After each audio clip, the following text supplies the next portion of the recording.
దేవుని నామానికి మరొకసారి వందనాలు చెల్లిద్దాం. ఇంతవరకు దేవుని స్తుతిస్తూ ఘనపరుస్తూ ఆరాధిస్తూ వచ్చినాం. దేవుని యొక్క పరిశుద్ధమైన శరీరంలోనూ పవిత్రమైన రక్తంలోనూ పాలుపు పంపులు పొందే సమయము ఆసన్నమైంది. ఈ దినం మనము బలవర్తమానం కొరకు దేవుని యొక్క పరిశుద్ధ గ్రంథంలో నుంచి ఇర్మియా గ్రంథంలోనికి ఒకసారి వెళ్దాం. ఇర్మియా గ్రంథము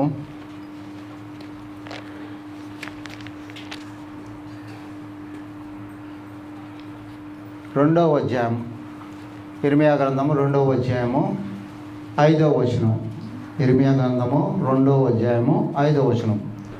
దయచేసి, యెహోవా ఈలాగా అడుగుచున్నాడు, నా యందు ఏ దుర్నీతి చూసి మీ పితరులు వ్యర్థమైన దాన్ని అనుసరించిరి, తాము వ్యర్థులగినట్లు నా యుద్ధ నుండి దూరముగా తొలగిపోయిరి.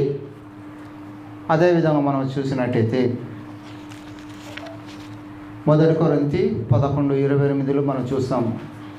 మనము ఏ విధంగా ఉన్నామని ప్రతి మనుషుడు తను తాను పరీక్షించుకొని అలాగ చేసి ఆ రొట్టె తిని ఆ పాత్రల నుండి తాగవలనని ఒక హెచ్చరిక ఉన్నది. ఇక పాత నిబంధన కాలం నుంచి మరి సృష్టికర్త అయిన దేవుడు తన యొక్క ఏర్పాటును మొదటి వర్తమానంలో చూస్తూ వచ్చినాము. నూతన నిబంధనలు క్రీస్తు ద్వారా ఆత్మ సంబంధమైన ఏర్పాటును చూస్తూ వచ్చినాము. ఈ విధమైన విడుదల పొందిన ఇశ్రాయేలు ప్రజలు ఇర్మియా ప్రవచనానికి వచ్చేసరికి ఏ విధంగా మారిపోయినారో తెలుసుకోవడానికి దేవుని యొక్క సహాయము కోరి వాక్యంలోకి వెళ్దాము. ప్రేమగల తండ్రి, పరిశుద్ధుడా నాయన, ఇంతవరకు నీ ప్రజలని స్తుతిస్తూ గణపరుస్తూ ఆరాధిస్తూ వచ్చిన విధానాన్ని బట్టి వందనాలు స్తోత్రాలు చెల్లిస్తున్నాం దేవా.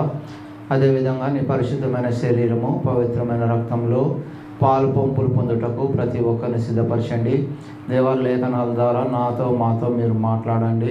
కావలసిన హెచ్చరికలు నాకును మాకును దయచేయమని వేడుకుంటున్నాం దేవా.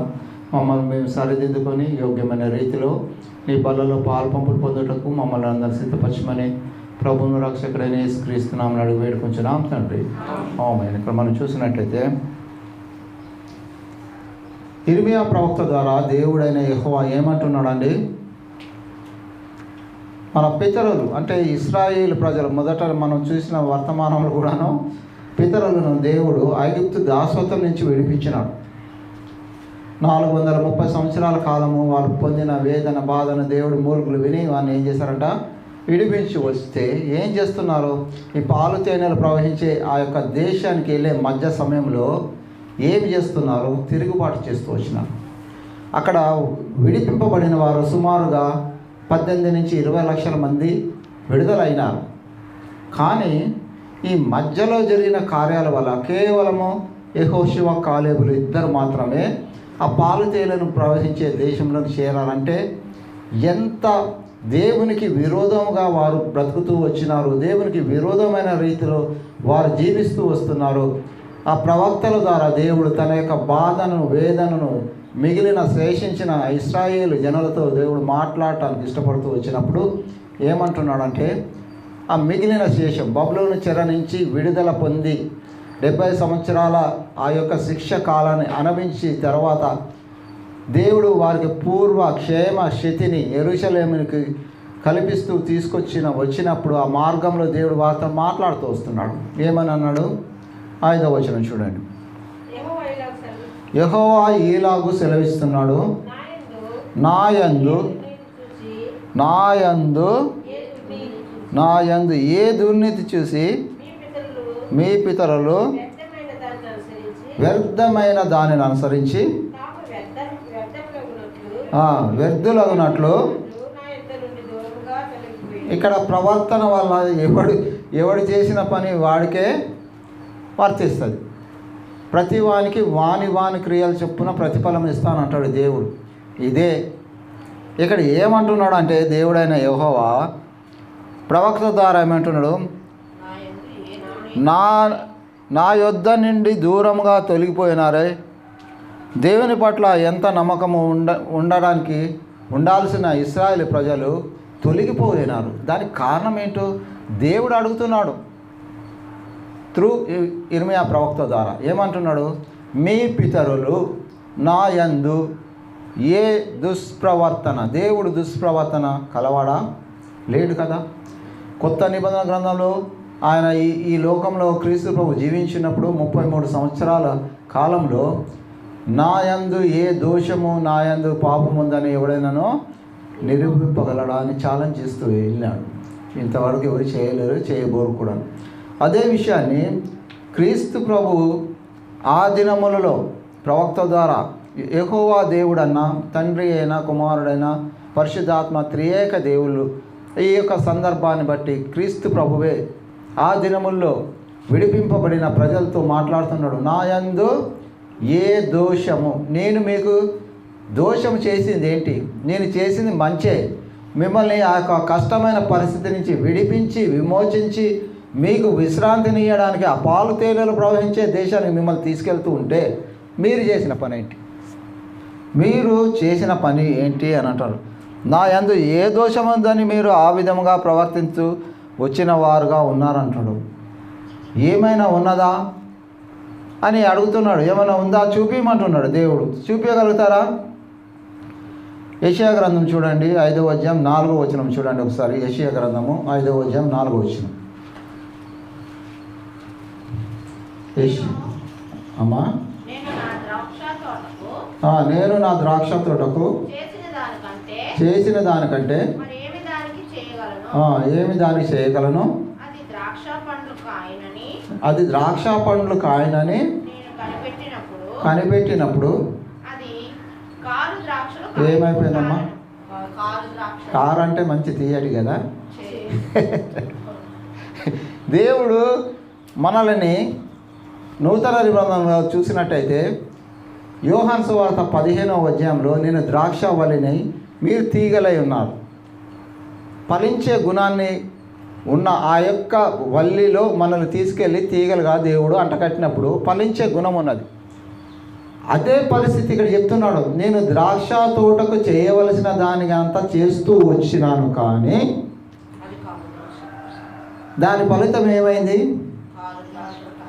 నేను మంచి ఫలాలు ఫలించనురా బాబు అని నేను మీకు చేసిన కార్యాలు మరిచి కారు ద్రాక్ష ఫలిస్తున్నారే, అది నా తప్ప అని అడుగుతున్నాడు దేవుడు. దేవుని అమ్మ తప్పది? అదే అడుగుతున్నాడు పితరులు. మన జీవితంలో కూడాను, కొత్త నిబంధనలో కూడాను నేను ద్రాక్షావల్లినే ఉన్నాను. యోహాను సువార్త చూస్తే మీరు తీగలే ఉన్నాడు. 6-7 వచనాలు చూసినట్లయితే మీరు బహుగా ఫలించినతో తండ్రికి మహిమ కలుగుతుంది.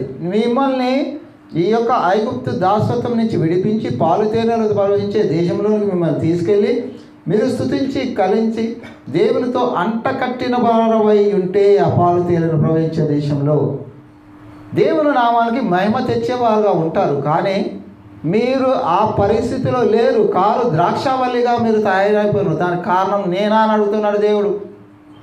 మన యొక్క జీవితంలో కూడా దేవుడు అనేకమైన సౌకర్యాలు మొదటి వర్తమానాలు చూసాం. దేవుని యొక్క ఏర్పాటు, తండ్రి యొక్క చిత్తము, కుమారుని యొక్క రక్షణ కార్యాలు ఇవన్నీ చూస్తూ వచ్చినాం. ఇవన్నీ చేస్తూ వచ్చినప్పటికీ ఆత్మ ఫలము ఫలింపు లేకపోతే దేవుని యొక్క సన్నిధిలో మన యొక్క జీవితము వ్యర్థము.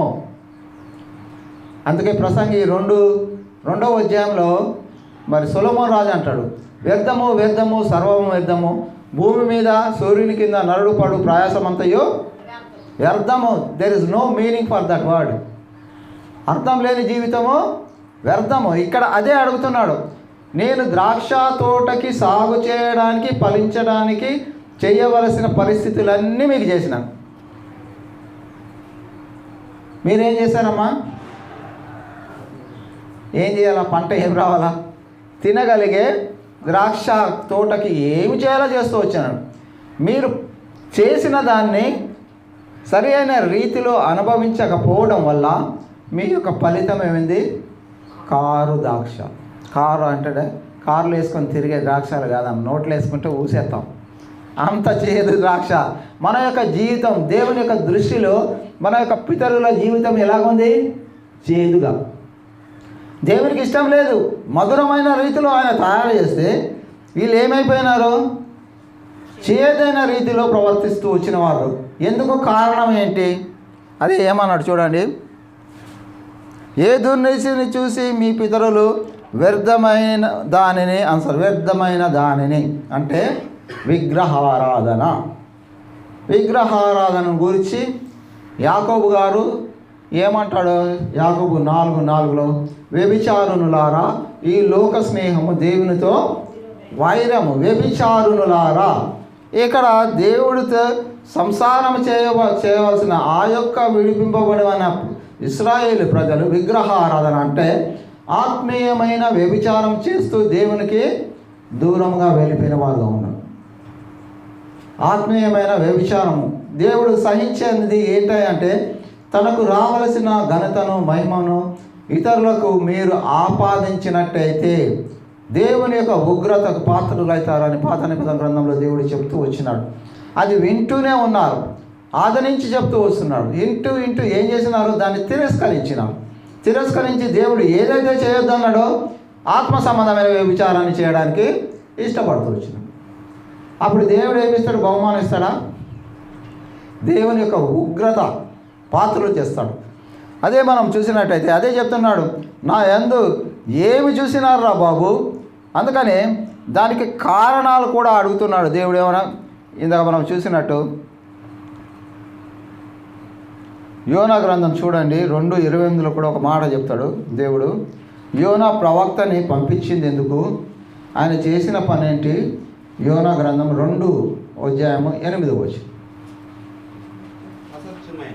అసత్యమైన వ్యర్థ దేవతల యందు లక్ష్యముంచు వారు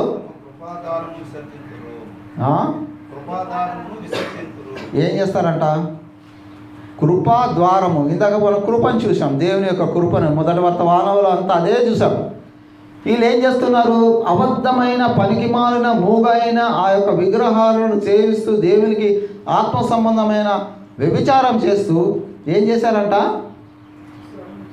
దేవుని యొక్క ముఖద్వారం, దేవుని యొక్క రాజ్య ప్రవేశానికి, మందిర ప్రవేశానికి విసర్జించిన వారుగా ఉన్నారు. విసర్జించడం అంటే తమకు తాముగానే తప్పినారు, దేవుడు తీసేయలేదు, కానీ తమకు తామే తప్పిపోయిన వారుగా ఉన్నారంటాడు. ఆ పరిస్థితి ఎంత ఆనందకరంగా ఉంటుందండి? ఉంటుందా? ఉండదు. ఎప్పుడైతే దేవుడు ఒక మంచి ఉద్దేశంతో ఉదయం చూసినట్టు పరలోకానికి తీసుకెళ్తున్నాడు, స్వాస్థాన్ని ఇస్తానన్నాడు, నా సొత్తనే ప్రజలు అంటాడు, స్వకీయ సంపాద్యం అని ఇన్ని బిరుదులు ఇస్తే ఇవన్నీ పక్కకు పెట్టి ఏం చేస్తున్నామో, ఏ యొక్క దాసత్వంలో ఉన్నామో తిరిగి అదే దాసత్వానికి వెళ్ళి ఆ దాసత్వంలో దేన్ని పూజిస్తూ వచ్చినామో దాన్నే పూజిస్తూ వస్తే దేవుడు సంతోషించేవాడు కాదు. మన యొక్క జీవితంలో కూడాను పాత కాలంలో ఎన్నో పరిస్థితులు గుండా మనం వెళ్ళినప్పటికీ దేవుడు వాటిని అంతా తీసివేసి 2024 సంవత్సరంలో ఒక వాగ్దానం ఇచ్చాడు అనుకో. 2 కొరింథీ 5:17 క్రీస్తు యేసునందు ఉన్నవాడు నూతన సృష్టిగా చేయబడును, ఇగో పాతవి గ్రహించెను, సమస్తమును కొత్తవి చేస్తానంటున్నాడు. ఆ యొక్క పరిస్థితిలో ఉన్నవారమైతే ఈ యొక్క వాగ్దానం దేవుడికి అందరికి ఇస్తున్నారు. ఎవరైతే తప్పిపోయిన వారుగా ఉన్నారో వారందరికి ఇస్తున్నాడు. ఇది జనరల్ ఇన్విటేషన్ ఫర్ ఎవ్రీబడి. ఎవరైతే దేవుని యొక్క ఆజ్ఞను పాటిస్తలేరో, దేవుని యొక్క మార్గం విడిచి వేరే మార్గంలో వెళ్తున్నారో 2024 సంవత్సరంలో ప్రతి ఒక్కరికి ఆహ్వానం. నీ యొక్క పాత జీవితాన్ని దేవుడు తీసేస్తాను అంటున్నాడే, ఇప్పుడు కూడా సమయం ఇస్తున్నాడు. ఆ దినములలో మన పితరులకు ఎంతో అవకాశం ఇచ్చినాడు. ఈ దినముల్లో మనం జీవించిన మనకి ఈ యొక్క వాక్యం ద్వారా మనం కూడా దేవుడు చేసిన కార్యాలు మనసి దేవుని విసర్జించి లోక సంబంధమైన శరీరాశ, నేత్రాశ, జీవపు డంబాలని ప్రేమించిన వారమై అయినట్టయితే పశ్చాత్తాపడితే దేవుడు ఖచ్చితంగా మనల్ని కూడా క్షమించేవాడుగా ఉన్నాడు. తిరిగి తన సన్నిధికి ఆహ్వానించేవాడుగా ఉన్నాడు, స్వీకరించేవాడుగా ఉన్నాడు. తప్పిపోయిన కుమారుని చూస్తాం లూకాసు వార్తలు. వాడు తప్పిపోయి జ్ఞానము కలిగినప్పుడు ఏమంటాడు? నా తండ్రి యొద్ద అనేకమైన పనివారు ఉన్నారే, నేను ఈ పందులు తినే పొట్టు తినే పరిస్థితి నాకు వచ్చిందే, నేను నా తండ్రి నన్ను ఒక కుమారుడిగా స్వీకరించకపోయినప్పటికీ ఒక పనివాడుగా బతకగలుగుతానని జ్ఞానం కలిగిందంట. ఆ చెడిపోవడానికి కారకుడు వాడే. మరి అందరికీ తెలుసు, ఆ తండ్రి అయితే వెళ్ళిపోమలేదు కదా, ఆయన వెళ్ళిపోయాడు. జ్ఞానము కలిగినప్పుడు అని ఉంటుంది అక్కడ. జ్ఞానం కలిగినప్పుడు ఆలోచన వచ్చిందట, తండ్రి ఇంటికి వెళ్తే నేను సౌఖ్యంగా ఉండగలుగుతాను. అది శరీర సంబంధమైనది. ఇక్కడ ఆత్మ సంబంధమైన వెసులుబాటు. మనం దేవునికి దూరంగా వెళ్ళిపోయినామే, విసర్జిస్తూ వచ్చినామే. అయ్యా సాల్లే, నీ యొక్క సన్నిధిలో ఉన్నది చాలా ఆయాసం వచ్చేసింది నాకు, మీకు నాకు ఇచ్చే ఆ జీవ కిరీటమో పరలోకమో ఇంతటితో చాలు, నేను ఇది ఇంతటితో ఆఫ్ చేసి బయటికి వెళ్ళిపోతానంటే దేవుడు వెళ్ళిపోమంటాడు. వెళ్ళిపో, ఎవరు నాపడు.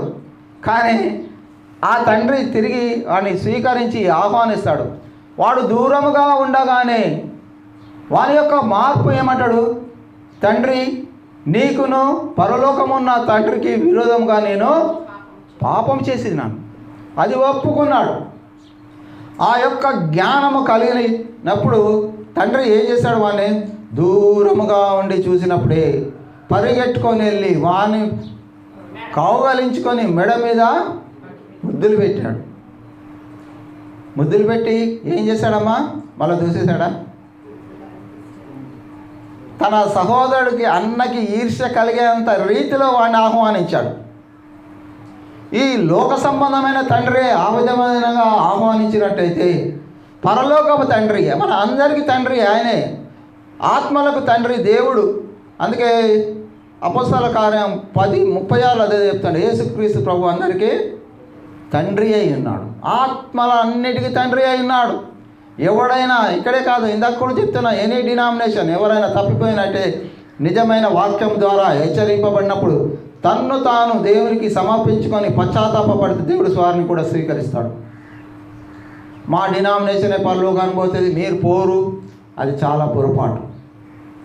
డినామినేషన్ దేవుడు కౌంట్ చేసేవాడు కాదు, మనకు మనం పెట్టుకున్నాం. దేవుడు అందరినీ యథార్థవంతులుగానే పుట్టిస్తూ వచ్చినాడు. సొలొమోను రాజు ఇచ్చిన ఆ యొక్క సాక్ష్యం ఏంటంటే ప్రసంగి 7:29లో చెప్తాడు, దేవుడు అందరినీ యథార్థవంతులుగానే పుట్టించినాడు, కానీ మనము వివిధమైన తంత్రాలు కల్పించుకున్న వారమై ఉన్నాం. కల్పించుకొని వాడు పోతాడు, వీడు పోతాడు, కానీ మేము తప్ప ఇంకెవడు పోడు అనే మాటలు చెప్పొద్దు అంటున్నాడు. ఎందుకంటే దేవుని యొక్క సృష్టిలో అందరూ యథార్థవంతులుగానే సృష్టింపబడి ఆ యథార్థతను కొనసాగించడమే కావాలి ఆయనకి. అదే అడుగుతున్నాను మన పితరులతోటి, నా యందు ఏ దోషము మీరు చూసి నన్ను తిరస్కరించిన వారుగా ఉన్నాను. దేవునిలో ఏ దోషమైన చూపగలరా? ఇర్మియా ప్రవక్త ద్వారా అడిగితే సమాధానం లేదు. రెండవ విషయం చూస్తాం, దానికి కారణాలు ఏంటంటే మనం చూస్తే 8వ వచనం చూడండి, ఇర్మియా గ్రంథం 2వ అధ్యాయము.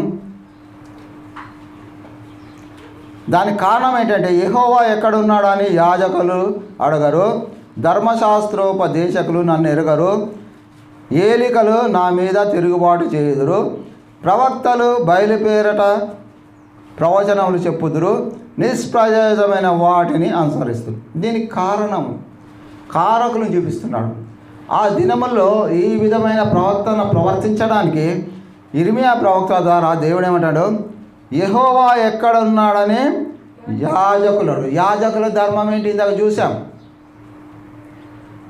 దేవుని ప్రజలను దేవుని యొక్క సన్నిధి నుంచి తోలివేయబడిన వారిని తిరిగి దేవుని యొక్క సన్నిధికి ఎట్టి పరిస్థితుల్లో తీసుకురావాల్సిందే యాజక ధర్మం. వాళ్ళు చేస్తారు. ఎందుకయ్యా అంటే ఏమంటున్నాడు చూడు, యెహోవా ఎక్కడ ఉన్నాడని యాజకులకు అడగరు. యెహోవా ఎక్కడ ఉన్నాడో యాజకుడే అడగడు. ఇంకొకటికి చెప్తాడు. ఇందాక మనం అదే చూసాం, తల్లిదండ్రులకి దేవుని యొక్క జ్ఞానం ఉంటే పిల్లలకి చెప్తాం. ఈ యాజకులకు లేదు. ఇక్కడ యాజక ధర్మము నిర్వర్తిస్తాం లేరు. దేవుని యొక్క సన్నిధికి రావాల్సిన వారిని, సమకూర్చవలసిన వారిని, వారి యొక్క డ్యూటీ, వ్యక్తిత్వ ధర్మం మర్చిపోయిన వారు ఏం చేస్తున్నారు? వాళ్ళే మర్చిపోయినారు. అంతేకాకుండా ఏమంటున్నాడు, ధర్మశాస్త్రోపదేశకులు నన్ను ఎరగరు. అమ్మా ఒక్క నిమిషం, ధర్మశాస్త్రోపదేశకులు నన్ను ఎరగరు. దానికి అర్థం ఇప్పుడు నడుస్తుంది. ఎవడు చూడు వాక్యం చెప్పేస్తారు. ఎలాగా? నిజమైన రక్షణ అనుభవం లేదు, మారు మనసు అనుభవం లేదు, సాక్ష్యం లేదు. అయినా పెద్ద పెద్ద లక్షల కోట్లు విలువ పెట్టే మీటింగ్లు పెడతారు, దానివల్ల ప్రయోజనం లేదు. కానీ వారికి ధర్మశాస్త్రము ఎరిగిన వారు కాదు. ధర్మశాస్త్రంలో ఉన్న గొప్ప సంగతులన్నీ మీరు కనుక్కోవాలంటే 119వ కీర్తన మొత్తం చదవండి. ప్రతి 8 వచనాలకి ఇంతకుముందు ఒకసారి చెప్పిన 22 ఫైబ్రికేషన్స్ ఉంటాయి. ప్రతి 8 వచనాలకి ఒక సారాంశం ఉంటుంది. ఆ ధర్మశాస్త్రం యొక్క గ్రంథములోని ప్రశస్తత, శక్తి ఎరగకుండానే ధర్మశాస్త్రం చెప్పేవారుగా ఉన్నారు. బస్సులో వస్తున్నాను, మనోడికి చెప్పినాను. బస్సులో వచ్చేటప్పుడు లంకలపాలెం దగ్గర బస్సు ఎక్కాను. ఆ పక్కనే ఒక పాస్టర్ గారు ఉన్నారు. ఆయన ప్రిపరేషన్, వాక్య ప్రిపరేషన్ బస్సులో చూస్తాడండి. ఎక్కడి నుంచి ఎవడైనా ఆదికాండ, ఆయన చివరి నుంచి ముస్లిం ఏమో కాదు, ముస్లిం అయితే కాదు కానీ ప్రకటన గ్రంథం చివరి అధ్యాయం చదువుతాడు. చివరి వచనాలు చదువుతున్నాడు. ఒక 5 నిమిషాలు చదవడమ్మా. దేవుని వాక్యం చెప్పాలంటే ధర్మశాస్త్రంలో ఉన్న మర్మాలు తెలుసుకున్నప్పుడే చెప్పగలుగుతాం. 5 నిమిషాలు చదివాడు, ఆఫ్ చేశాడు, ఫోన్లో కొట్టాడు. అది వింటున్నాడు. ఇంకా మళ్ళీ ఏం చేస్తాడు చూస్తున్నాను అనమాట. నేను ఇట్లా పండుకున్నట్టే అటు దిక్కు చూసి స్టడీ చేస్తాను అనమాట. నేను ఎక్కడ చూస్తే అక్కడ కూడా కనపడతాయి నాకు. సూప్ అలాంటిది నాది. దేవుడు అలా ఇక్కడ చూస్తున్నా, నా పక్కన ఏం చేస్తున్నాడో చెప్పగలుగుతాను. అలాగా చూస్తుంటే అట్లా కొడుతున్నాడు, చూస్తున్నాడు. ఆ బస్ సౌండ్కి సరిగ్గా వినపడతానే సోలో పెట్టేసుకుంటున్నాడు ఫోను. వరప్రసాద్ అనే ఒక ఆయన కొత్త ఆయన యూట్యూబ్ ఛానల్ ఓపెన్ చేశాడు. ఆయన మెసేజ్లు వింటాడు. ఇవి చెప్పడానికి ఆయన ఇక్కడ దిగాడు. అది ఏమోర్రు, అది కొండల అగ్రహారం సెంటర్లో దిగారమ్మా. ఆయన రిసీవ్ చేసుకోవడానికి 2 మనుషులు వచ్చారు చూడండి. అదే బస్సులో ఇంకో సిస్టర్ కూడా దిగింది. ఆమెను ఒక పెద్ద ఆవిడ వచ్చి రిసీవ్ చేసుకొని ఇటు తీసుకుపోయింది, ఆయన అటు తీసుకుపోయింది. ఏం వాక్యం చెప్తారండి. ఇప్పుడు కూడా అదే పరిస్థితి. అప్పుడు ఉందనుకున్నాం. ఇది క్రీస్తు పూర్వము 750 సంవత్సరాల క్రితము ఇర్మియా ప్రవచనము రాయబడ్డది. ఇప్పుడు ఆ 750 2024 సంవత్సరాలు, దగ్గర 3000 సంవత్సరాల క్రితం జరిగింది. ఇప్పటికి కొనసాగుతుంది. యాజకులు యాజక ధర్మం నిర్వర్తిస్తున్నారు. ధర్మశాస్త్రం చెప్పాల్సిన వాళ్ళు ధర్మశాస్త్రంలో ఏముందో తెలియదు కానీ వాక్యం చెబుతారు. అదేమన్నా కరెక్టేనా? ధర్మశాస్త్ర ఉపదేశకులు ఏమంటా వారికి ఏం లేదమ్మా, దాన్ని ఎరగరు. ఉపదేశిస్తారు కానీ ఎరగరు మీన్స్ 2 అర్థాలు వస్తుంది. చెప్పడానికే చెప్తారు కానీ ఆచరించడానికి వాళ్ళకే తెలియదంట. అర్థమవుతుందా? ఎరగరంటే చెప్పడానికి చెప్పేస్తాను నేను. ఇప్పుడు ఆ ట్యూబులలో, ఈ ట్యూబులలో, సైకిల్ ట్యూబులలో వచ్చినా నేనేసి గాలి అంతా బయటకు వదిలేస్తాం. దానివల్ల ప్రయోజనం లేదు. ఎరగాలి, సత్యాన్ని గమనించాలి. చెప్పినప్పుడు విన్నోడికి అది ఆత్మలో నాటబడుతుంది, లేకపోతే నాటబడదు. అది కావాలంటున్నాడు. ఆ యొక్క కారణానికి కారకులు ఎవరై అంటే ఇక్కడ ఏమంటున్నాడు, యాజకులు, ధర్మశాస్త్ర ఉపదేశకులు, ఏలికలు నా మీద తిరగవు. అంతేకాక రాజులు కూడాను వీళ్ళే చేయకపోతే రాజులు కూడా ఏం చేస్తలేరంట. ఏమి చేయక రాజులే తిరగబడుతున్నారు. రాజ్యపాలన చేసేవాడు ఏం చేయాలి? అరే ఇక్కడ ఈ రాజ్యం అయినాక పరలోక రాజ్యం ఒకటి ఉన్నదిరా భయ్. ఆ పరలోకంలో క్రీస్తు అనే రాజు పాలిస్తాడు, మనం ఆయన మాట వినాలి అని చెప్పాల్సిన వాళ్ళు పోయి వీళ్ళే తిరస్కరిస్తున్నారంట పాలకులు. ఆ సమయంలో ఉన్న రాజులు చేసే పని అలా చేస్తున్నారమ్మా. ఏమ్మా పిసికిలమ్మా, నువ్వు డ్యూటీకి పోతే రావద్దని వెళ్ళగొడితే నీకు ఎట్లుంటుంది చెప్పు. నీవు చేయవలసిన ధర్మాన్ని చేయడానికి వెళ్తున్నప్పుడు అబ్స్ట్రక్షన్, ఆటంకము, అడ్డంకి ఏంటంటే పాలకులే చెప్తున్నారు. చెప్తే ఏం చేస్తాం మనం? రావద్దంటే వెళ్తే ఏం చేస్తారు? తలుపులు వేసేస్తారు. అదే జరుగుతుంది. దానికి కారణాలు దేవుడు కాదని చెప్తున్నాడు. నాలో ఏమి తప్పిదం ఉందని మీరు వెళ్ళిపోయినారు. ఇవన్నీ మీరు స్వయాన చేసుకున్న వాళ్ళే. మీ యాజకులు, ధర్మశాస్త్ర ఉపదేశకులు, పాలకులు అందరూ ఏకంగా కూడి నన్ను తిరస్కరించిన వారుగా ఉన్నారు, కానీ నేను మిమ్మల్ని తిరస్కరించలేదంటాడు దేవుడు. ఏమంటున్నాడు? ప్రవక్తలు బయలు పేరిట ప్రవచనం చెప్తున్నారు. ఏం చేయాలి వాళ్ళు? దేవుని పేరిట ఏం చెప్పాలమ్మా? ప్రవచనాలు చెప్పాల్సింది పోయి బయలు దేవతను పూజిస్తే భద్రంగా నరకానికి వెళ్ళిపోతారు అని చెప్తున్నాడు అంట. బయలుని పూజిస్తే ఎక్కడ తీసుకుపోతే అది చెప్తున్నారు. అదే వినడానికి ఇష్టపడుతున్నారంట జనాలు. అది వింటున్నారే.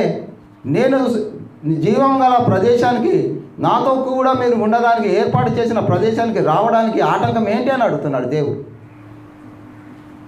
ఆ విధమైన పరిస్థితులు ఏమంటున్నాడో చూడండి. ఇంకా నిష్ప్రయోజనం, దానివల్ల ఏమైనా ప్రయోజనం ఉందా? లేదు, నిష్ప్రయోజనం. తాత్కాలికమైన ఆ యొక్క విగ్రహారణలో ఆ వారి చేత చేయబడిన పోత విగ్రహములు, చేత విగ్రహములు, చెక్కిన విగ్రహములు. యెషయా 46వ అధ్యాయంలో చూస్తాము. ఆ జీవం గల దేవునికి జీవం లేని ఆ విగ్రహాలకి ఉన్న వ్యత్యాసాన్ని ఇంటికి పోయి చదువుకోండి. 46వ అధ్యాయంలో అవి మాట్లాడవు, కళ్ళు నన్ను చూడలేవు, ముక్కు నన్ను వాసన చెవులు నన్ను అస్సలు ఇంకా ఒక అడుగు తీసి అక్కడికి వేయలేవు. ఎందుకంటే దాంట్లో జీవం లేదు. దాన్ని నడిపించాలంటే మీ భుజముల మీద మోసుకొని పోవాలని చెప్తాడు యెషయా ప్రవక్త ద్వారా దేవుడు. అలాంటి దాన్ని మీరు సేవిస్తున్నారే. సర్వశక్తి గల దేవుని నన్ను విడిచిపెట్టి దాన్ని ఆచరిస్తున్నారు. దానివల్ల మీకు ప్రయోజనం ఏమీ లేదని చెప్తున్నాడు. మనం కూడాను దేవుడు మనల్ని ఒక మార్గంలో నడిపిస్తున్నప్పుడు దానిలో కొనసాగించే బాధ్యత మనం ఎరగాలి. యాజకుడు కానీ, ధర్మశాస్త్ర ఉపదేశకుడు కానీ, ఏలికడు కానీ ఎవడు ఆటంకం చెప్పినా మనము వినకూడదు. ఎందుకంటే సర్వ సృష్టికి అధికారి, సర్వ సృష్టి పాలకుడు దేవుడే. చివరిగా ఆయన మాట వినమంటున్నాడు. ఇప్పుడు దాకా వినకపోతే ఇప్పుడు వినమంటున్నాడు. దేవుడు అవకాశం ఇచ్చాడు. ఎన్ని సంవత్సరాలు వినలేదు. 2024వ సంవత్సరంలో దేవుడు నీతో నాతో ఒక నూతన నిబంధన చేస్తున్నాడే. ప్రయాసపడి భారం మోచున్న సమస్తమైన జనులారా నా యొద్దకు రండి, మీకు విశ్రాంతి లేదు, నేను విశ్రాంతి ఇస్తానంటాను. మత్తయి సువార్త 11:28లో క్రీస్తు ప్రభు చెప్తున్నాడే. General invitation. యెషయా 55లో కూడాను 1వ వచనంలో చూస్తారమ్మా, అదొక ఇన్విటేషన్. దప్పికొన్న వారలారా నీళ్ళ యొద్దకు రండి, రూకలు లేని వారు అంటే పైకము డబ్బులు లేని వారు అయినా కూడా ఏమంటారు, నా యొద్దకు రండి, మీరు వచ్చి కొని భోజనం చేయండి. అమ్మా రండి, రూకలు లేకపోయినాను ఏమనో ఇయ్యకమ్మ. చాలమ్మా. ఏమంటాం మనము? దేవుడు ఉచితంగా ఇచ్చిన రక్షణ పాత్రను ఎత్తుకొని మనం దేవుడికి శుద్ధి చెల్లిస్తున్నామా? దానికి ఏమైనా రూకలు ఇచ్చామా? పైకం కట్టామా? ప్రాయశ్చిత క్రయం ఏమైనా చెల్లించామా? మన తరపున దేవుడు చెల్లించాడు. అది ఇన్విటేషన్. ఆ దినంలో వారికి కూడా ఇదే ఇన్విటేషన్ ఇచ్చాడు దేవుడు. రండ్రా బాబు అంటే రానంటున్నాను. దేవుడు ఏం చేస్తాడు? కిందకి వెళ్ళాక చూద్దాం. అదేవిధంగా మనం చూసినట్లయితే చాలా మొదలేమో, ఇంకా టైం సరిపోదు. 2వ అధ్యాయం 13వ వచనం చూడండి. దేవుడు ఆయన గురించి ప్రవక్త ద్వారా ఒక మాట చెప్తున్నాడు. చూడండి, నా జనులు ఎన్ని చేశారంటమ్మా? 2 నేరాలు చేశారంట. జీవజలముల ఊట అయినా నన్ను విడిచి. దేవుడు ఎంత బాధపడుతున్నాడు చూడండి. వారికి జీవించే జీవజలము ఇచ్చి వారు సమృద్ధి అయిన జీవితాన్ని అక్కడ పరలోకంలో జీవజలం ప్రవహించే ప్రదేశానికి, అదే కీర్తనకారుడు 23వ అధ్యాయంలో అంటాడు, శాంతికరమైన జలముల యొద్దకు నన్ను ఆయన నడిపిస్తాడు. ఆ శాంతికరమైన దేవుని యొక్క జీవజలం అంటే దేవుని యొక్క వాక్యము, జీవజల ఊటలు.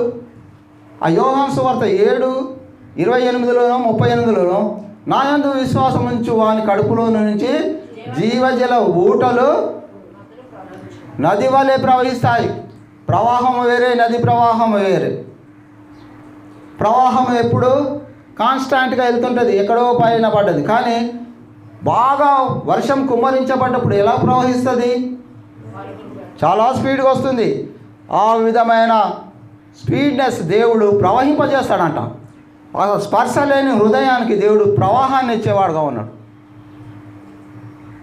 ఎందుకు ఇస్తాడండి? తన చేత సృష్టింపబడిన ప్రతి వాడు తనతో ఉండాలి. తన చేత సృష్టింపబడిన వాడు తన చేత శిక్షింపబడకూడదు అన్న ఏకైక కోరిక దేవునిది.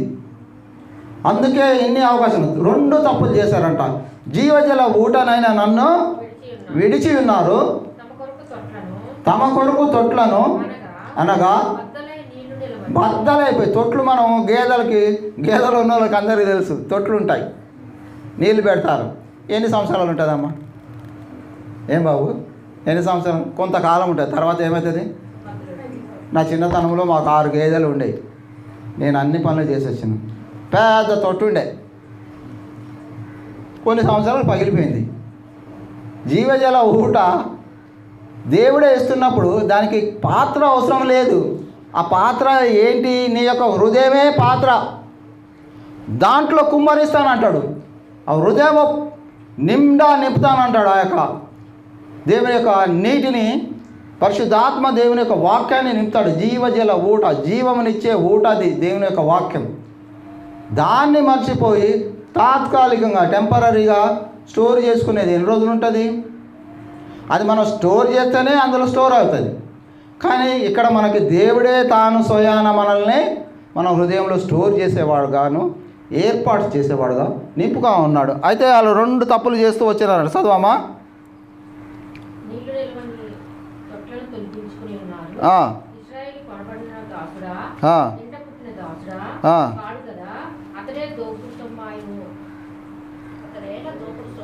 అతడేలా దోపుడు సొమ్మాయను.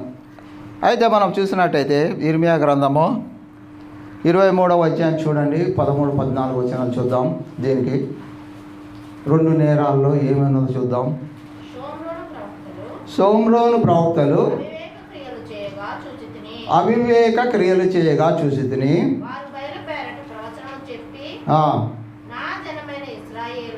నా జనమైన ఇశ్రాయేలును ఏం చేశారు? ఎవరు వల్ల జరిగి? ప్రవక్తలు చేసిన కార్యం. దేవుని యొక్క పని చేయాల్సిన ప్రవక్తలు ఏం చేస్తున్నారు?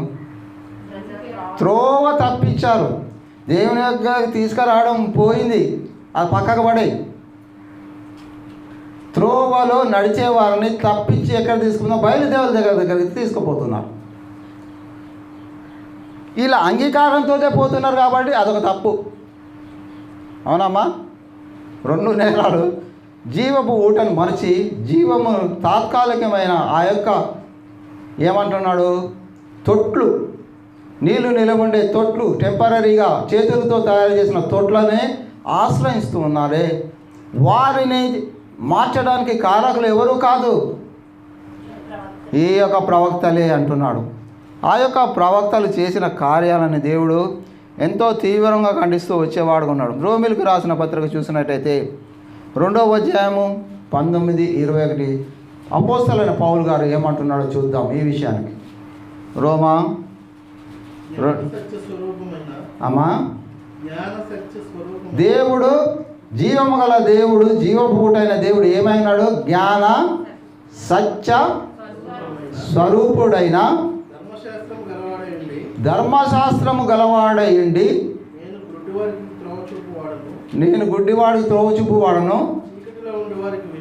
చీకటిలో ఉండి వారికి వెలుగును, బుద్ధిహీనులకు శిక్షకుడును, బాలుడకును ఉపాధ్యాయుడనై ఉన్నానని నీ అంతట నీవే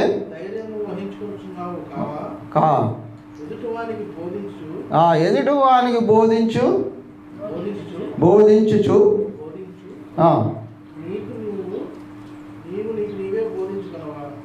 బోధించుకొనవా?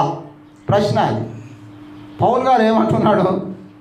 వీడు ప్రవక్తలు ఏం చేస్తున్నారు? ఎదుటివానికి బోధిస్తున్నారు కానీ వాడికి వాడు బోధించుకోలేకపోతున్నాడు. పౌలు గారు అదే అంటున్నాడు. ఆ యొక్క పరిస్థితిని నేను అధిగమించానే. ఎప్పుడైతే దమస్కుకి వెళ్ళే మార్గంలో దేవుడు నాకు దర్శనం ఇచ్చినాడో, నా పాత జీవితం, పూర్వం దూషకులను, హింసకులను, హానికరమైన వాడిని వదిలేశారు. ఇప్పుడు ఏం చెప్తున్నాడు? క్రీస్తు యేసు రక్షణ, ఆయన యొక్క అనుభవాన్ని ఏం చేస్తున్నాడు? ఎదుటి వాడిని బోధిస్తున్నాడు. అది చేయాలి ప్రవక్తలు. పౌలు గారు చేసిన ప్రవక్తల పని ఏంటంటే, దేవుని యొక్క దర్శనం తర్వాత పౌలు గారు చేస్తూ వచ్చాడు ఈ ప్రవక్తలు చేయవలసిన పని. అది సాక్ష్యం. అలా చేయాలి. చేయలేని పరిస్థితి ఏం చేస్తాం? ఆ సమయంలో వారి యొక్క పరిస్థితి ఎలా ఉన్నదో ఆ విధంగా మనం చూసినట్టయితే ఏమంటున్నాడు? 2 నేరాలు చేసిన వారుగా ఉన్నారు. అయితే మనం చూసినట్టయితే ఆ యొక్క పరిస్థితుల్లో దిద్దుకొనలేకపోతే ఏం జరుగుతుంది? మళ్ళా ఇర్మియా గ్రంథం 2వ అధ్యాయానికి వచ్చేద్దాం. ముందు ఇర్మియా గ్రంథము 17వ అధ్యాయం చూద్దాం, 13వ వచనం. ఆ విధముగా సరిదిద్దుకున్న వారి లేని వారి పరిస్థితి ఏంటి? ఇర్మియా గ్రంథం 17:13.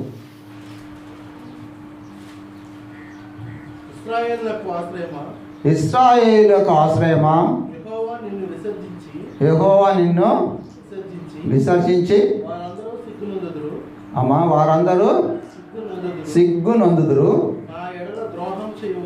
నా ఎడల ద్రోహం చేయవారు యెహోవాను జీవజలమున ఓటను విసర్జించున్నారు గనుక. ఏమమ్మా ఇసుక మీద పేరు రాత ఎంతసేపు ఉంటుంది? సముద్రంకి వెళ్తాం మనం, అలా లోపలికి వెళ్ళిపోతే పేరు రాస్తాం. మనం బయటికి రాకముందు అలా వస్తుంది. ఏమవుతుంది? ఎక్కడ పోయింది? అది పిసుకెళ్ళ బాగా క్యాచ్ చేసావమ్మా. సముద్రం అగాధంలోకి వెళ్ళిపోతాం. ఇసుక మీద పేరు రాయబడిన వారుగా ఉన్నామా? దేవుని యొక్క జీవ గ్రంథంలో పేరు రాయబడిన వారుగా ఉన్నామా? గమనించమంటున్నాడు దేవుడి యొక్క వాక్యము ఇర్మియా ప్రవక్త ద్వారా.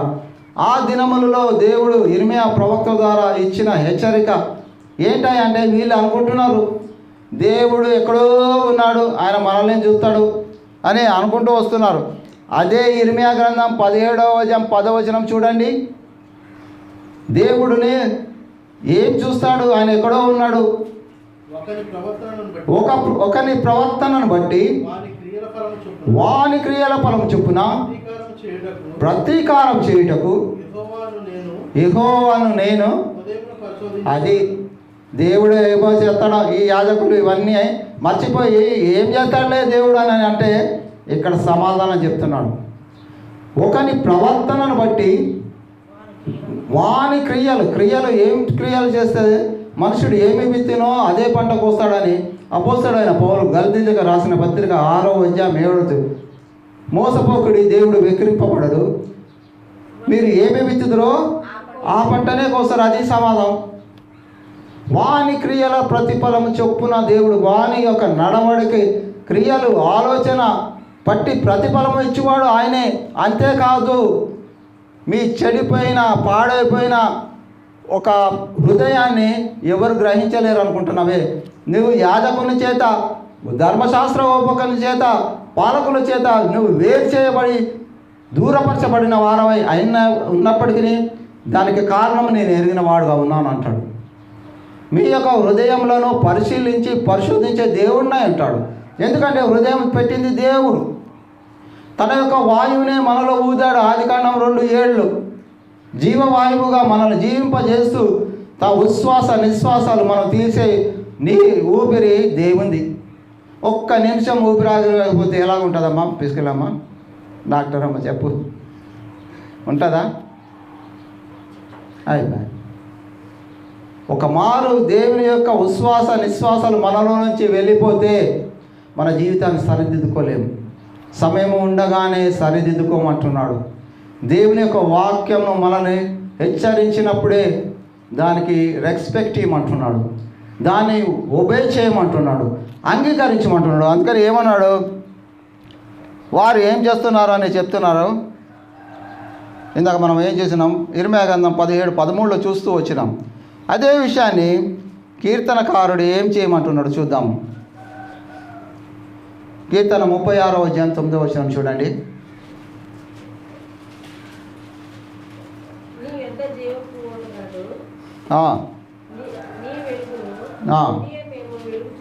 చూడు, దావీదు గారు సాక్ష్యం ఏంటంటే ఈ ఇర్మియా ప్రవక్త ద్వారా చెప్పిన ఆ 2 తప్పుల్లో ఒకదానికి సమాధానం దావీదే చెప్తున్నాడు. నీ యొద్ద జీవపు ఊట కలదు, నీ వెలుగుని పొందియే. మాలో వెలుగు ఎక్కడి నుంచి వచ్చింది? యోహాను సువార్త 1:4 దానికి సమాధానం అక్కడ ఉంటుంది. యోహాను సువార్త 1:4 ఆయనలో జీవం ఉండెను, ఆ జీవము వెలుగై ఉండెను. ఆ జీవము ప్రతి మనిషిని వెలిగిస్తుంది. అది దాని సమయం. అది ఇక్కడ చెప్పిన మాట యోహాను సువార్తలో రాయబడ్డది. పాత నిబంధన గ్రంథంలో ఎన్నో విషయాలు కొత్త నిబంధన గ్రంథంలో తీసుకొచ్చి మనకు తెలియాలని ఏమంటున్నాడు? నీ యొద్ద జీవజల ఊట కలదు. వాళ్ళు అది గమనించగా తప్పు చేశారని ముందే చెప్తున్నాడు. వాళ్ళు చేసిన తప్పులో ఒకటో తప్పు అది. రెండోది ఏంటి? తాత్కాలికంగా నిర్మించుకోవడం. అది తప్పే అంటున్నాడు ఈయన కూడా.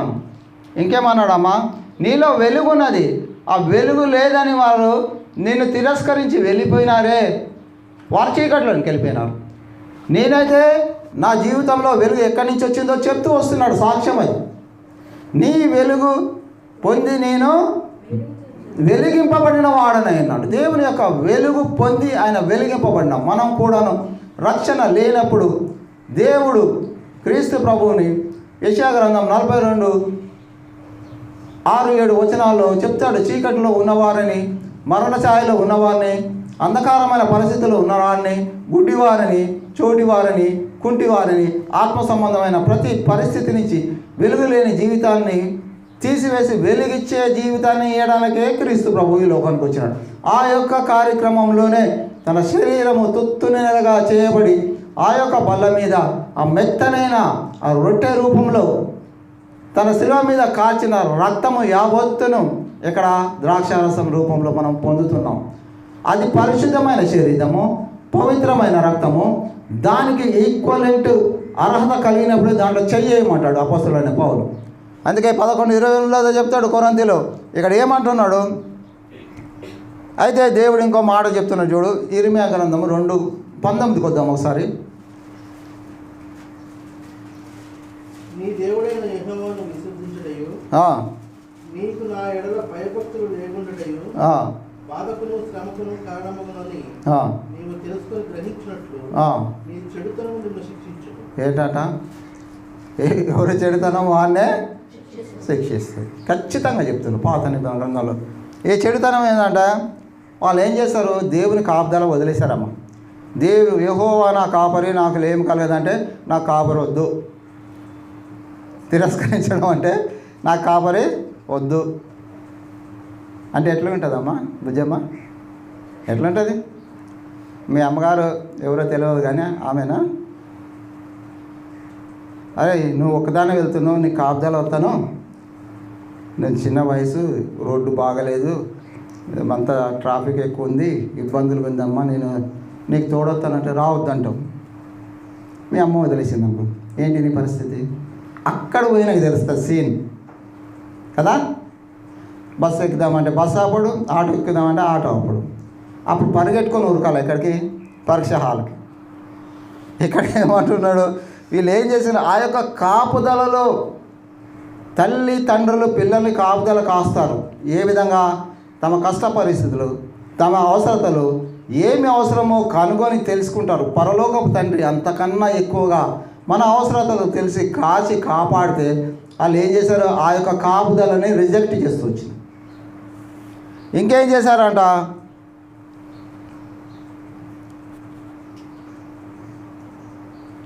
దానికి కారణం ఏంటంటే దేవుని మీద అవిశ్వాసం ఏర్పాటు చేసినారు ఈ ప్రవక్తలు, యాజకులు, పాలకులు క్రియేట్ చేస్తూ వచ్చినారు.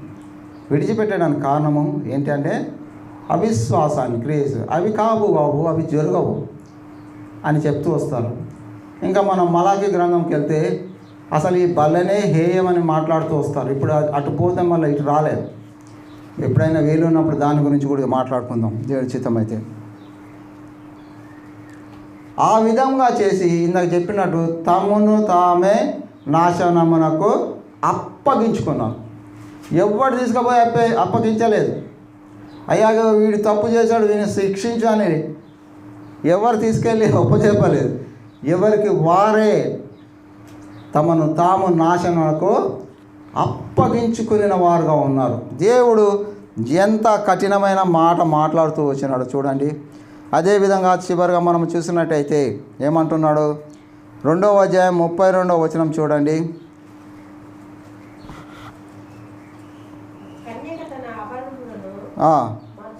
అంటే ఒక ఉదాహరణ చెప్తున్నాడు. కన్యక తన ఆభరణములను మరచునా?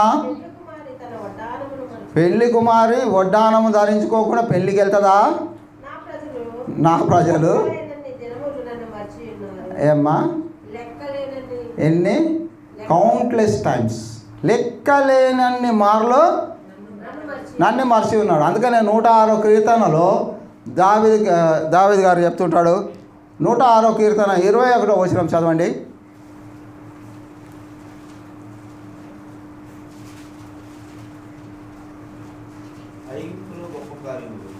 ఐగుప్తులో గొప్ప కార్యమును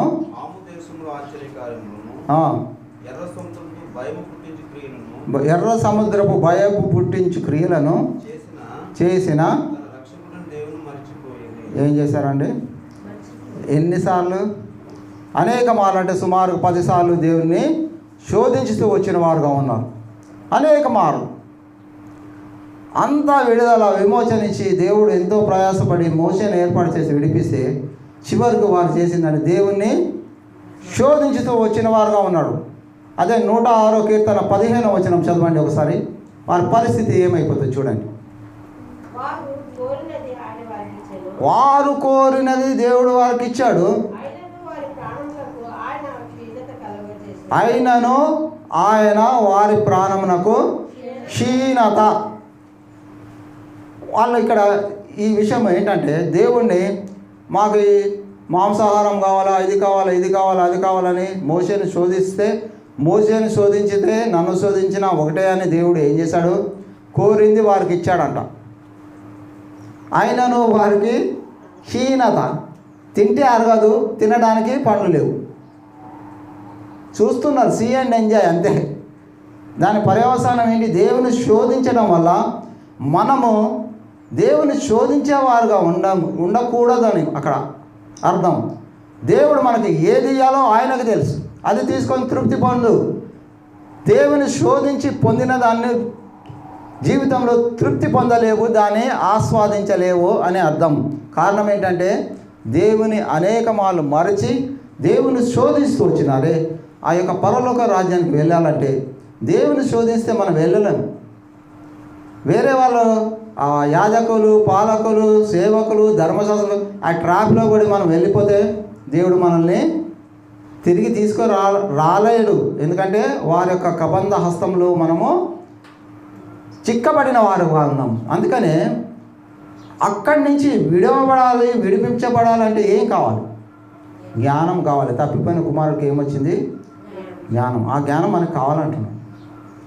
జ్ఞానము కలిగినప్పుడు, ఇప్పుడు ఈ వాక్యం వినినప్పుడు మనము ఆ తప్పిపోయిన కుమారుడు ఏ విధముగా అయితే తప్పిపోయినాడో మన యొక్క జీవితంలో రక్షణ పొంది దేవుని యొక్క విడుదల పొందిన తర్వాత ఏ విధముగా తప్పిపోయినామో ప్రతి వాడికి హృదయానికి తెలుసు. ఆ హృదయాలను పరిశోధించే దేవుడు ఉన్నాడని మనకు జ్ఞానం కలిగినట్టయితే దేవుని యొక్క సన్నిధిలో పశ్చాత్తాపడమంటున్నాడు. దేవుడి యొక్క గొప్ప ఆశయం ఏంటంటే యెహెజ్కేలు గ్రంథము 18వ అధ్యాయము 23, 28 చూడండి అమ్మా. యెహెజ్కేలు గ్రంథము 18వ అధ్యాయము మొదట 23 చూడండి. దుష్టులు మరణం నొందుడి చేత దేవుడు చూడండి తన యొక్క వేదన బాధను ఆ యెహెజ్కేలు ప్రవక్త ద్వారా చెప్తున్నాడు. అరే నేను అందరినీ యథార్థవంతులుగా సృష్టించాలని సొలొమోను సాక్ష్యం చెప్తున్నాడు. వాడు దుష్టత్వంలోని తాను తీసుకొని వెళ్ళిపోయి మరణం పొందితే నేనేమైనా సంతోషించేవాడినా? కాదంటాడు. అయితే కింద రెమెడీ చెప్తాడు చూడండి. వాడు తన ప్రవర్తన దిద్దుకొని బ్రతుకుటయే అది కావాలా. ప్రవర్తన దిద్దుకొని బతకడం అంటే ఇక్కడ కాదు, పరలోకంలోకి వెళ్తాం, నిత్య జీవంలోనికి వెళ్తాం. ఆ యొక్క జీవాన్ని మనం పొందాలంటే ప్రస్తుతం ఉన్న ప్రవర్తనను దేవుడు ఏమేమి హెచ్చరిస్తూ వచ్చినాడో మన పితరులను అవన్నీ మనము ఆపాదించుకొని దేవుని యొక్క సన్నిధిలో పశ్చాత్తాపపడం అంటాడు. అంటే మీరు యథార్థవంతులు దుష్టుగా మారిపోయినారని యెహెజ్కేలు ప్రవక్త ద్వారా చెప్తూనే వాడు అదే పరిస్థితిలో చనిపోతే నేను సంతోషించేవాడిని కానీ, ఎందుకంటే నా దేశ సృష్టింపబడిన వాడు నేనే శిక్షించితే సంతోషిస్తాడమ్మా? మన పిల్లలు ఉన్నారు, వాడు తప్పు చేస్తే చంపేస్తామా? ఒకవేళ చంపేస్తామనుకో జీవితాంతం ఏడుస్తూనే ఉంటాం. మనం లోక సంబంధమైన భౌతికమైన తండ్రులమే ఎంత మన బాధపడితే ఉంటే సర్వ సృష్టికర్త అయిన దేవుడు పరలోకపు తండ్రి ఎంత బాధపడతాడో అర్థం చేసుకోమంటున్నాడు. అందుకని ఆ శిక్షకు లోను కాకుండా ఉండాలంటే మీ యొక్క ప్రవర్తన మార్చుకొని దేవుని యొక్క సన్నిధిలో ఆ యొక్క బలలో పాల్పంపులు పొందాలి. అప్పుడు ఏమంటాడంటే 1 యోహాను పత్రిక 1వ అధ్యాయం 7వ వచనం చదవండి. 1 యోహాను పత్రిక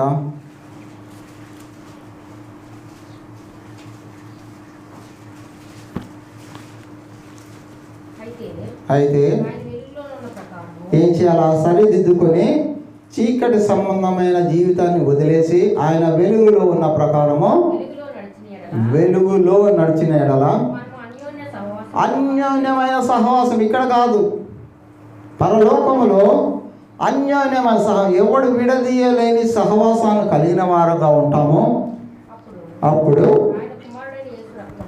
ఆయన కుమారుడైన యేసు రక్తము ప్రతి పాపము నుండి ఏం చేస్తాడంట? పవిత్రులుగా చేస్తాడు. అందుకు ఇంకొక ఒప్పుకోలు కూడా కావాలి. 9వ వచనం కూడా చదివాయి. మన పాపములను ఒప్పుకొని ఎడల కప్పుకోవద్దు. సామెతలు 28:13 ప్రకారము అతిక్రమలు ఒప్పుకొని వాడు వర్ధిల్లుతాడు, కానీ దాన్ని దాచిపెట్టి వాడు వర్ధిల్లాడు, కనకరింపబడతాడని చెప్తాడు ఒప్పుకున్నాడు. ఇప్పుడు ఏం చేయాలా? మనం కప్పుకోవద్దు. ఏం చేయాలా? ఒప్పుకొని ఎడల ఆయన నమ్మదగిన వాడు. దేనికి? చదవమ్మా. ఆయన నమ్మదగిన వాడు, ప్రతి ఒక్క పాపము నుంచి మన చీకటి నుంచి విడిపించి వెలుగు సంబంధంగా చేశాడు. 7వ వచనంలో చూసినట్టే అన్యోన్యమైన సహవాసం కలిగి ఉంటానని చెప్పిన ఆ మాటకి ఆయన నమ్మదగిన వాడు, నీతిమంతుడు. ఆయన ఎంత నీతిమంతుడు, మనల్ని అంత నీతిమంతులుగా చేస్తూ వచ్చినాడే. చదవమ్మా. ఆయన మన పాపములు క్షమించి సమస్త దుర్నీతి నుంచి పవిత్రులుగా చేసి, చాలమ్మా, సమస్త దుర్నీతి నుంచి. ఇక్కడ 3 విషయాలు చేసాం. నీతిమంతుడు, నమ్మదగినవాడు, క్షమించుటకు సిద్ధ మనసు కలవాడు, నమ్మదగినవాడు. నీతిమంతుడు అంటే మన అనీతిమంతులైన చీకటి జీవితం నుంచి విడిపించి నీతి జీవితాన్ని ఇచ్చే శక్తి గల దేవుని స్వరూపంలోనికి మార్చబడిన వారుగా ఉంటాం.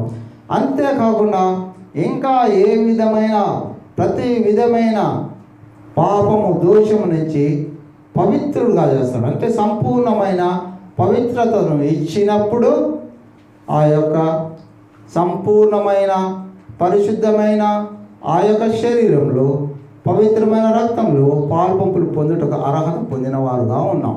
కాబట్టి ఆ విధంగా వాక్యం విన్న ప్రకారం మన పితరులు ఏ విధంగా చేస్తూ వచ్చారో అవన్నీ వదిలేదు. మన జీవితంలో మనం దేవునికి విరోధంగా ఏమి చేస్తున్నామో ఏ దినమో ఒప్పుకోండి. 2024 సంవత్సరంలో దేవుడు అందరికీ కొత్త అవకాశం ఇస్తున్నాడు. ఎవరైతే దేవుని రాజ్యంలోనికి వెళ్ళాలని ఉన్న ఆకాంక్ష కలిగిన వారైతే ఇవన్నీ వదిలిపెడితేనే ఆయన రాజ్యంలోకి వెళ్తాం. ఆ సరైన రీతిలో ఆ బలలో పాల్పంపులు పొందితేనే ప్రయోజనం. లేనట్టయితే అందుకే మీరు యోగ్యత లేకుండా ప్రవర్తించిన వారి యొక్క పర్యవసానం ఏంటంటే అందుకే మీరు అనారోగ్యులు, రోగులుగాను, బలహీనులుగాను అనేక మంది నిద్రించేవారు. ఆ నిద్రావస్థ అనేది ఆత్మకు వస్తే, ఆత్మ నిద్రపోతే ఏం చేస్తుందో తెలుస్తుందా? తెలియదు. ఆ పరిస్థితి నుంచి మనం విడిపింపబడాలంటే యోగ్యత, ఈ యొక్క దేవుడు పితరులకు పెట్టిన షరతులు మనకు కూడా పెడుతున్నాడు. వారు ఒక విధమైన ఫలితాపంతో బయటికి వెళ్ళిపోయి ఉంటారు. ఇప్పుడు మనల్ని అడుగుతున్నాడు దేవుడు. నూతన నిబంధన గ్రంథంలో క్రీస్తు ప్రభువే ఇదే ప్రశ్న అడిగాడు అనుకోని, నాలో ఏ తప్పిదాన్ని చూసి మీరు నా మందిరానికి దూరంగా ఉన్నారు, నా బలని పాలు పంపులు ఎందుకు పొందుతాం లేరు అని అడిగితే ఏం సమాధానం చెప్తామా? చెప్పము. కాబట్టి అయ్యా నిజమే, నాలో ఈ పాపము, ఈ దోషము, మా పితరుల్లో ఉన్నాయి, ఆ దోషాలు, నాలో ఈ దోషాలు ఉన్నాయి, దయతో నన్ను క్షమించమని ఎవరి దగ్గర అడగొద్దు, ఆయన దగ్గర అడగండి. ఆయన క్షమించడానికి సిద్ధ మనసు గలవాడు, అర్హత గలవాడు. ఆయన క్షమిస్తేనే మనం క్షమింపబడతాం, లేకపోతే క్షమింపబడతాం. ఆ విధమైన రీతిలో, వాక్యమైన రీతిలో మనల్ని మనం పరీక్షించుకుందాం. దేవుని యొక్క బలలో పాలు పంపులు పొందాం. నేను ఇక్కడ ప్రార్థన చేస్తాను. ఐజీను జాన్ బ్రదర్ బల పంచుతారు.